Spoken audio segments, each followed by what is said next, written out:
Hello everyone, my self Vinay Singh. आज class 11 का thermodynamics का हम लोग पीवी कप डिस्कस करने जा रहे हैं। इससे पहले कि हमारे पुराने वीडियो में हमने बेसिक टर्म को इंक्लूड कर लिया है, तो थर्मोडायनेमिक प्रोसेस के बाद का हमारा ये टॉपिक है, जिसमें कहना कि बच्चों को ग्राफ को लेकर के काफ़ी ज़्यादा कन्फ्यूजन होता है। तो इसमें हमारे टोटल कितने होते हैं? 4 प्रोसेस होते हैं बच्चे यहाँ पर। अब इस 4 प्रोसेस में कहना, देखो मैंने इसको एक एक करके इसको आइडेंटिफाई कर दिया है। जैसे हमारे पास पहला क्या है? आइसोथर्मल होता है। बच्चे, आइसोथर्मल का मतलब क्या है ना? टेम्परेचर कांस्टेंट होता है। तो टेम्परेचर कांस्टेंट होता है तो इसमें एक आइडियल गैस इक्वेशन अगर आप नोन हो तो ऐसे वाले को फोकस करते हैं जरा। पीवी इक्वल टू, देखो एनआरटी बेटा, इसको बोलते हैं आइडियल गैस इक्वेशन। ये आता है स्टेट्स ऑफ मैटर से, समझो। तो इसमें क्या है ना कि ये वाला जो एन होता है ये भी अपने आप में मोल है, दिस इज द डिजिट, तो कांस्टेंट है। आर भी क्या है? गैस कांस्टेंट है। टी भी क्या है? कांस्टेंट है, टेम्परेचर है, समझो। क्यों? क्योंकि आइसोथर्मल था। तो इसमें क्या ना कि मैं इसको ऐसे लिख सकता हूं, पीवी इक्वल टू कांस्टेंट है। इसी को क्या ना कि हम बॉयल्स लॉ भी कहते हैं बेटा। तो बॉयल्स लॉ क्या होता है कि pressure is inversely proportional to volume at constant temperature. तो चाहे ऐसे लिखो चाहे ऐसे लिखो, तो जब पीवी इक्वल टू कांस्टेंट है ना, तो इसका कर्व क्या है ना, कुछ ऐसे आता है बेटा। तो ये कर्व आपको पीवी कर्व में ऐसे दिखाई देगा। डन हो गया? तो आइसोथर्मल वाले का जो इक्वेशन आएगा, PV equal to constant, curve इसका कुछ ऐसे दिखता है। अब देखो नेक्स्ट हमारे पास क्या है बेटा? एडियाबैटिक है। तो एडियाबैटिक प्रोसेस में क्या होता है कि हीट कांस्टेंट होता है।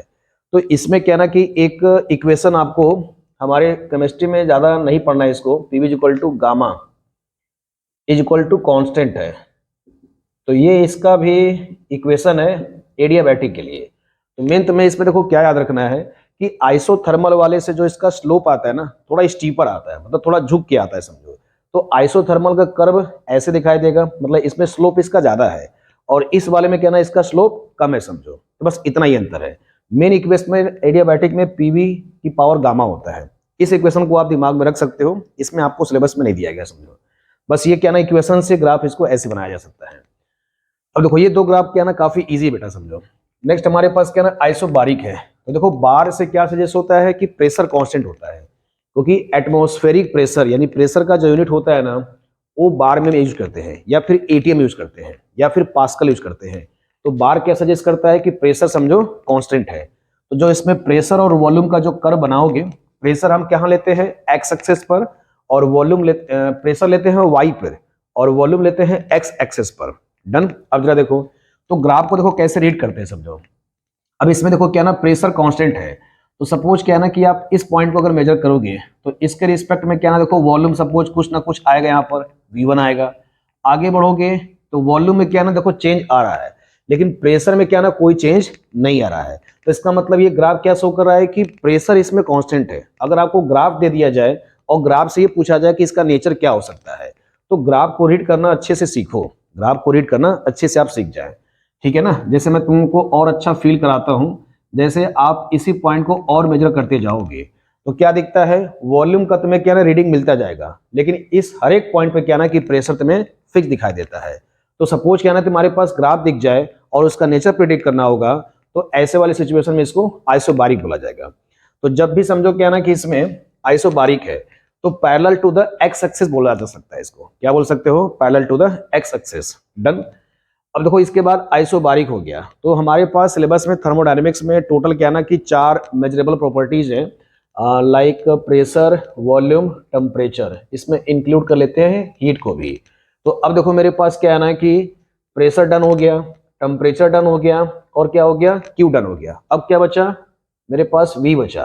तो वी के लिए जो टर्म यूज करते हैं, आइसोकोरिक यूज करते हैं। तो आइसोकोरिक का मतलब क्या है ना कि वॉल्यूम कांस्टेंट है। अब वॉल्यूम कांस्टेंट होगा तो पीवी वाले में क्या होगा?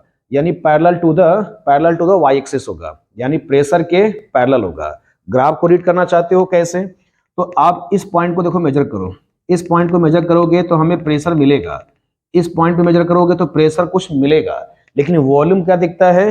हर एक पॉइंट पे कांस्टेंट दिखता है। तो ये ग्राफ तुम्हें क्या सजेस्ट करेगा? आइसोकोरिक को सजेस्ट करेगा। तो चारों ग्राफ को सीख ले अच्छे से। आइसोबारिक में क्या होता है? प्रेशर कांस्टेंट है, तो parallel to the x axis है।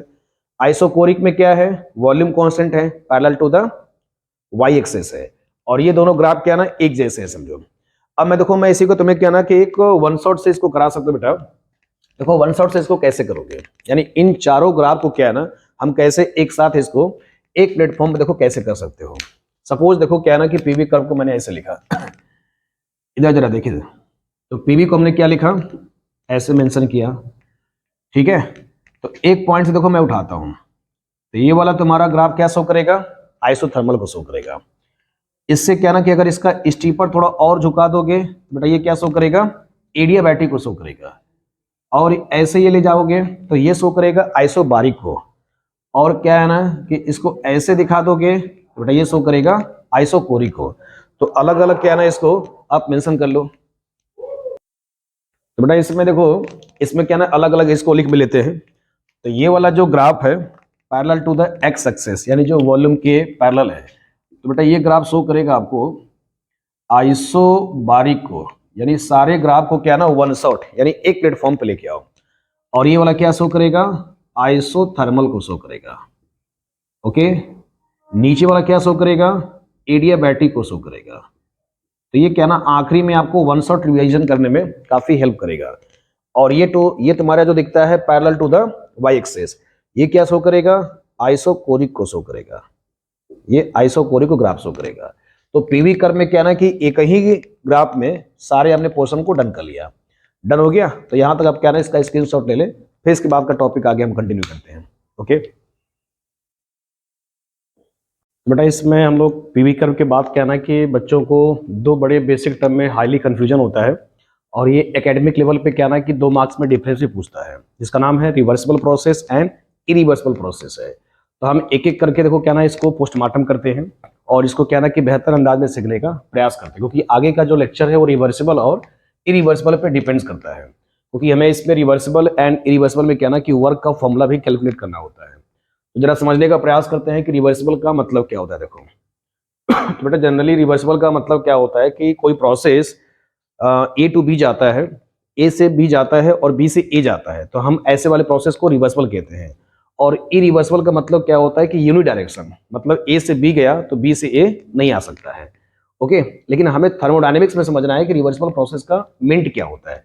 तो देखो इसमें क्या है ना कि ये सिस्टम, मैं इसको एक तुम्हें ग्राफ से समझाने का प्रयास करता हूँ या एक तुम्हें छोटा सा डायग्राम से समझाने का प्रयास करता हूँ।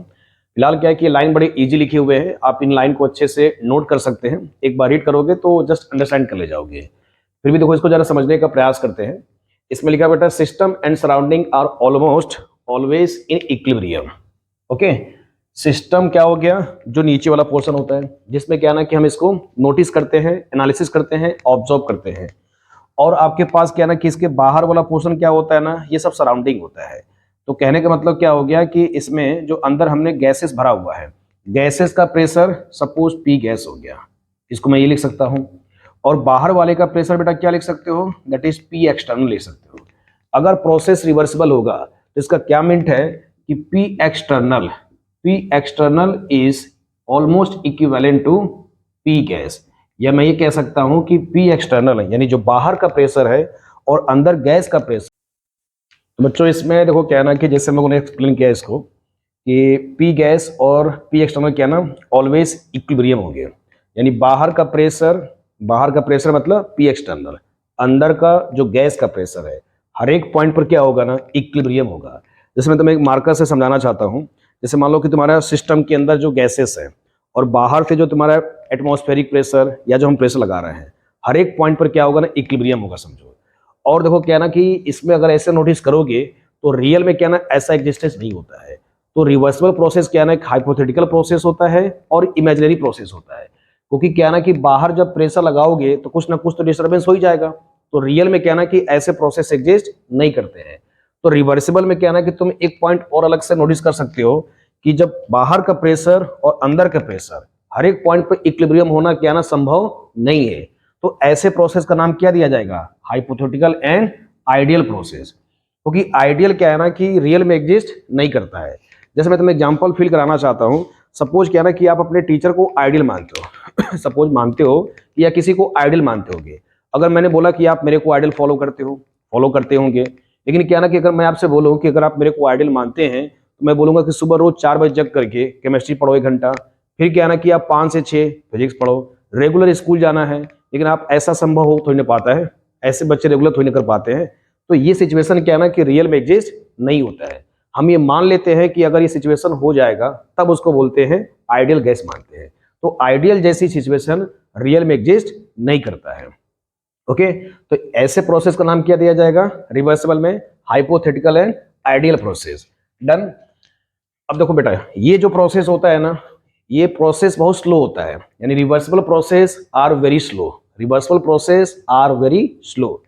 इसलिए देखो इसमें एक पॉइंट और अलग से नोटिस कर सकते हो, it occurs through infinite number of steps, यानी ये प्रोसेस क्या ना कि लंबे समय तक चलता रहता है। तो तीनों पॉइंट आपने अच्छे से नोटिस कर लिया। पहला पॉइंट आपने इसमें नोटिस किया सिस्टम एंड सराउंडिंग क्या होगा, always in equilibrium in every point. Okay, ऐसा रियल में एग्जिस्ट होता नहीं है, तो ऐसे वाले को क्या बोलोगे, आइडियल प्रोसेस बोलोगे। ओके, और ये क्या होता है कि नंबर ऑफ इनफाइनाइट स्टेप्स में कंप्लीट होता है। ओके, अब देखो इन पॉइंट को क्या ना कि इस वाले से कंपेयर करो, इरिवर्सिबल। देखो तो बेटा इरिवर्सिबल क्या होता है कि system and surrounding, system and surrounding are in equilibrium only at initial and final position but not during the process. देखो इसमें एग्जांपल से थोड़ा या डायग्राम से फिर से फील कर लो। जैसे मान लो कि हमारे पास अंदर हमने गैसेस भरा हुआ है, तो एक बार क्या है ना कि जो आपने पी एक्सटर्नल अप्लाई किया और जो तुम्हारा अंदर का जो प्रेशर है समझो, एक बार क्या होगा इनिशियल और फाइनल पे, मतलब ये पूरी ड्यूरिंग द प्रोसेस पर क्या होगा, एक ही बार इक्विलिब्रियम टच करेगा। ओके, तो ऐसे वाले को बोला जाएगा इरिवर्सिबल प्रोसेस बोला जाएगा। ओके, अगला देखो इसमें एक पॉइंट और ज्यादा इंपॉर्टेंट है, driving force is much greater than opposing force, यानी इसमें बाहर वाले का जो प्रेशर होगा, क्योंकि इरिवर्सिबल होने के लिए हमें क्या ना कि कुछ इनिशिएट करना पड़ेगा। तो इसका मतलब क्या होगा कि जो बाहर का ड्राइविंग फोर्स यानी जो पी एक्सटर्नल है ये ज्यादा होना चाहिए गैस वाले से, तभी क्या ना ये संभव हो पाएगा इरिवर्सिबल में। ओके, अब देखो ऐसे वाले प्रोसेस को बोलते हैं नेचुरल प्रोसेस बोलते हैं या स्पॉन्टेनियस बोला जाता है। जैसे क्या ना कि बरसात होता है, ये क्या ना कि स्पॉन्टेनियस प्रोसेस है, या स्पेशली क्या ना कि आप बर्फ को नेचर में रख दो तो ये अपने आप क्या ना मेल्ट हो जाता है। तो ऐसे प्रोसेस को बेटा क्या बोलते हैं, स्पॉन्टेनियस बोलते हैं, जो नेचुरल के जो रिएक्शंस होते हैं, जो नेचर के रिएक्शंस होते हैं। जैसे सपोज क्या ना कि आपने नेचर में बर्फ को रख दिया, तो बर्फ क्या ना कि धीरे धीरे अपने आप वो मेल्ट हो जाएगा समझो। डन हो गया। अब वो क्या है कि जब वो मेल्ट हो जाएगा, जब वो पानी में कन्वर्ट हो जाएगा, तो क्या वो पानी से बर्फ बन पाएगा जब तक कि आप अलग से कुछ काम ना करो उस पर। ओके, तो ऐसे प्रोसेस को बोलते हैं नेचुरल, या इसको बोला जाएगा इरिवर्सिबल। जो स्पॉन्टेनियस वाले प्रोसेस होते हैं, जो नेचुरल प्रोसेस होते हैं, ऐसे वाले को बोलते हैं इरिवर्सिबल हो जाता है।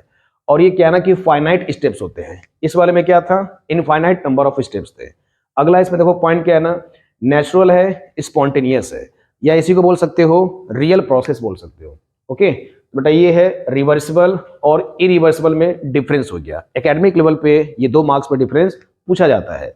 इसमें एक पॉइंट और लिख सकते हो, रिवर्सिबल में एक पॉइंट देखो और ऐड कर सकते हो। रिवर्सिबल प्रोसेस में बेटा क्या होता है ना कि वर्क मैक्सिमम आता है, वर्क क्या होता है मैक्सिमम, और इरिवर्सिबल में work is not maximum. Okay, ये ग्राफ से भी आप अच्छे से फील कर सकते हो, मैं अपने अभी इनकमिंग लेक्चर में आपको इसको करके दिखा दूंगा, तब तक आप इसका स्क्रीनशॉट ले लीजिए।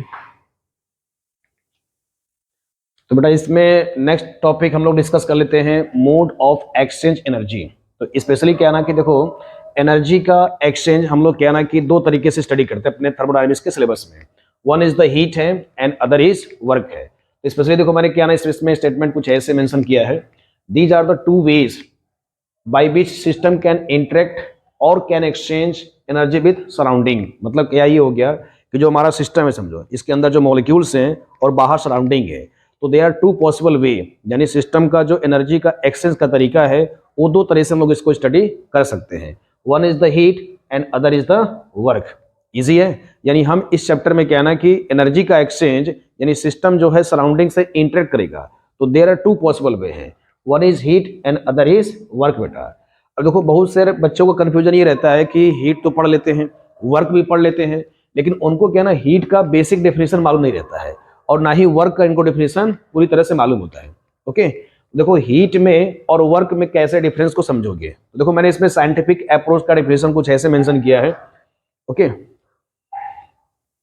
बेटा इसमें नेक्स्ट टॉपिक हम लोग डिस्कस कर लेते हैं मोड ऑफ एक्सचेंज एनर्जी। देखो इसका सिंपलेस्ट मतलब ये है कि हमारे थर्मोडायनेमिक्स में एनर्जी का एक्सचेंज के 2 मेथड्स हैं, वन इज द हीट है एंड अदर इज वर्क है। इसका देखो शाब्दिक मतलब ये है कि सिस्टम के जो अंदर एनर्जी है समझो, जो सराउंडिंग से इंटर करने का तरीका है समझो, there are two ways, one is the heat and other is work.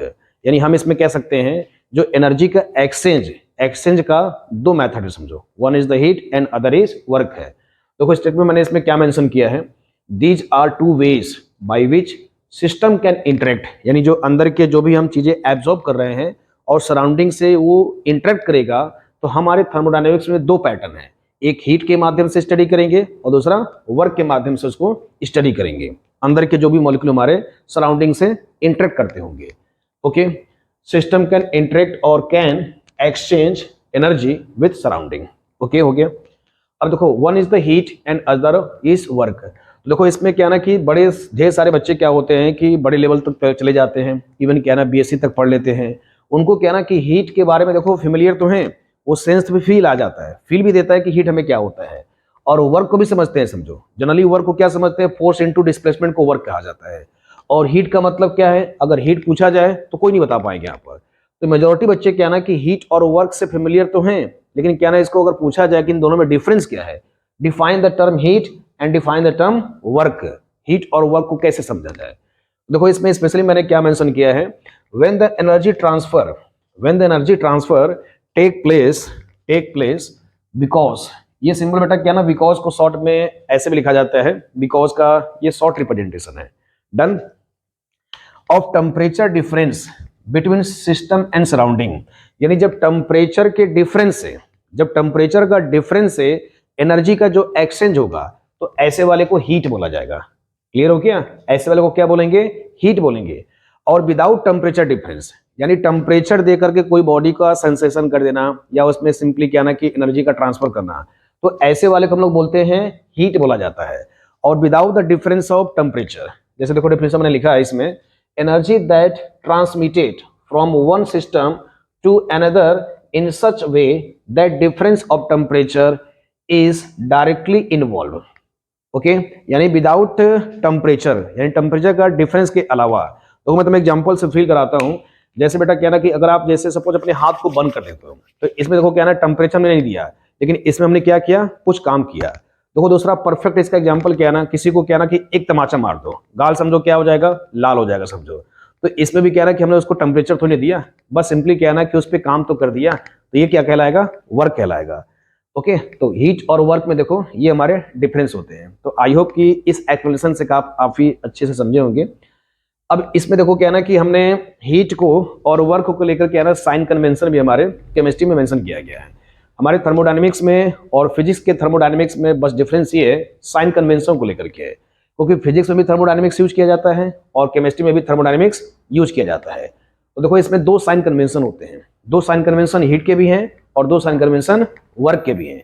But physics के थर्मोडायनेमिक्स में क्या है कि साइन कन्वेंशन का यूज नहीं होता है। तो देखो ये साइन कन्वेंशन अगर नहीं भी मालूम होगा ना, तब पर भी आप आसानी से इसको फील कर लोगे। देखो इसमें क्या मेंशन है, heat absorb by the system. तो बच्चों इसमें क्या ना कि work done on the system है। तो देखो इसको कैसे प्रैक्टिकली फील कर सकते हो, मतलब ये सब चीजें अगर आप नहीं भी याद करोगे ना, तब पर भी देखो आसानी से फील कर सकते हो। देखो मैं तुमको फील करके दिखाता हूँ। जैसे क्या ना कि आप बेटा सिस्टम पे सपोज क्या ना काम कर रहे हो, तो सिस्टम पे काम करोगे तो सिस्टम की एनर्जी क्या हो जाएगी, बढ़ जाएगी। तो वर्क का क्या कन्वेंशन होगा, पॉजिटिव लोगे समझो, साइन कन्वेंशन क्या लोगे, पॉजिटिव लोगे। अब जब देखो सिस्टम पे काम करोगे, जैसे इस पे काम कर रहे हो समझो, तो गैसेस मॉलिक्यूल क्या होंगे या कोई भी अंदर के सिस्टम के पार्टिकल्स होंगे, वो क्या करेंगे, कंप्रेस होंगे ना। तो ऐसे वाले प्रोसेस को क्या बोला जाता है, कंप्रेस बोला जाएगा, कंप्रेशन बोला जाएगा। तो कंप्रेशन के दौरान क्या होता है, वर्क पॉजिटिव होता है। आप ऐसे भी फील कर सकते हो और प्रैक्टिकली भी फील कर सकते हो। अगर केमिस्ट्री में ये सब चीजें नहीं भी होगा ना, तब पर भी आप प्रैक्टिकली फील करो। तो मेरा ये मानना है कि आप चीजों को क्या ना इंजॉय करके सीखो, तो केमिस्ट्री को आसानी से सीख जाओगे। अब देखो दूसरा इसमें केमिस्ट्री में क्या ना कि साइन कन्वेंशन ये दिया जाता है, अगर ये सब साइन कन्वेंशन क्या ना सब फालतू है समझो, अगर नहीं भी रहेगा आसानी से फील कर ले जाओगे। तो कैसे फील करोगे, work done by the system को क्या ना देखो किताब में लिखा जाता है निगेटिव लिखा जाता है, या जो भी आप रेफरेंस बुक को फॉलो करते हो। अब देखो सिस्टम बाय द सिस्टम का मतलब क्या ना, सिस्टम काम करना शुरू कर दिया। जैसे क्या ना कि आप ही दिन भर पढ़ते रहोगे तो आपका एनर्जी क्या हो जाएगा, डाउन हो जाएगा।